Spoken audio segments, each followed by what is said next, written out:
Earlier on, I showed you how to use the drag feature by selecting a component. You'll notice that the cursor now has the drag symbol, so I can drag the desk. This isn't very accurate. So to be more accurate, we'll use the Move tool itself. So to use the Move tool, again, we'll select our component, select the Move tool, and in the options bar here, we have 3 different options, which I'll cover in a few moments.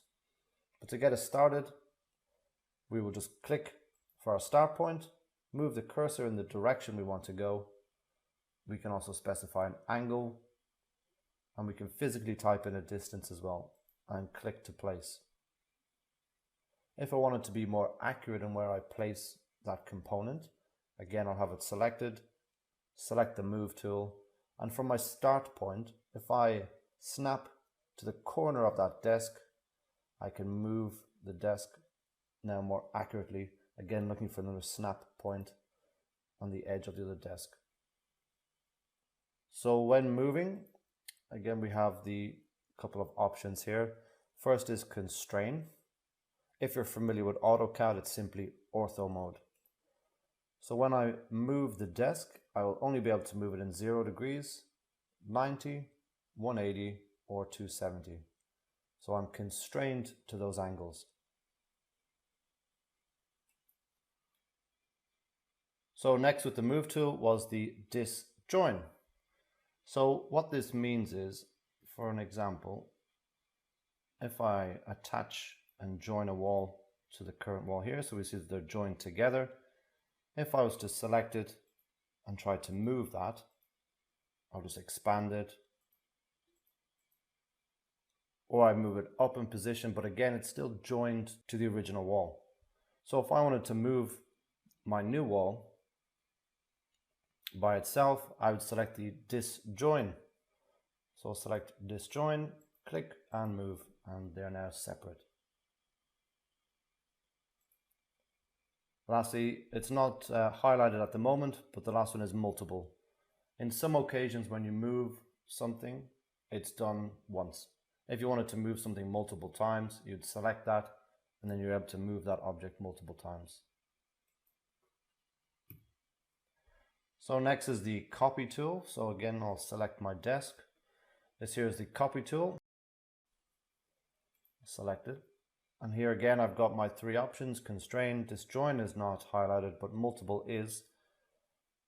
So once the tool is selected, I then click for my start point, click again for my end point, and I've copied my object across. If I wanted to copy something across multiple times, select my copy tool, turn on multiple, and I can now copy multiple times. Again, we're aware of what constrain means. We're copying at 0 degrees, 90, 180, and 270.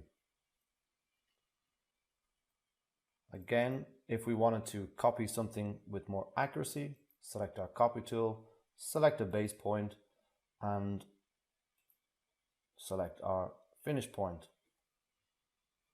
Again, I'm just snapping from one edge to the other. Next is the rotate tool. So again, selecting the component. Oh, here we have the rotate tool. So once I select the tool,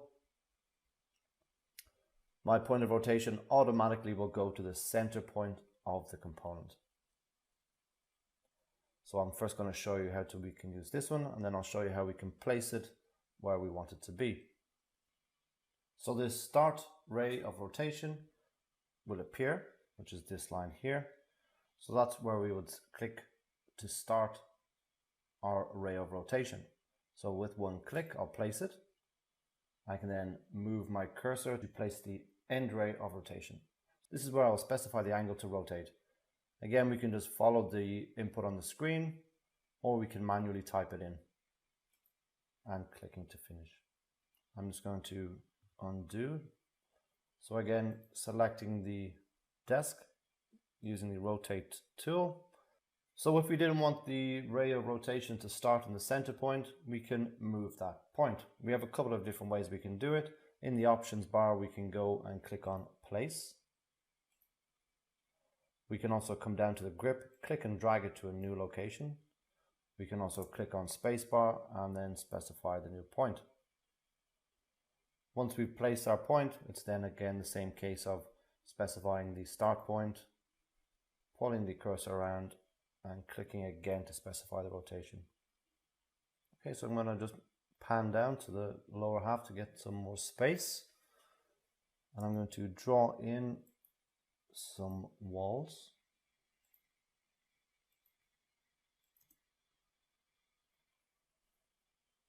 In this scenario here, we have two walls not joining. Instead of clicking, using the grip to drag up and extend it to join them, we can use our trim and extend. So we can select the lower wall, and in the modify panel here, we have our trim and extend. So by selecting this tool, we'll be able to extend this wall up and trim away this excess piece. So it's the opposite if you're familiar with CAD. So with Revit, we select the walls we want to keep. So again, I'll select the wall, use my trim and extend, and select the walls I want to keep. If I just simply wanted to extend up the lower wall, I'll select the wall. And here we have two other features. We have trim and extend a single element.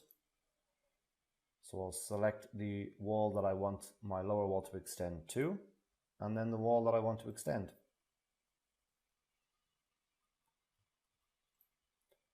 I'm going to copy this over.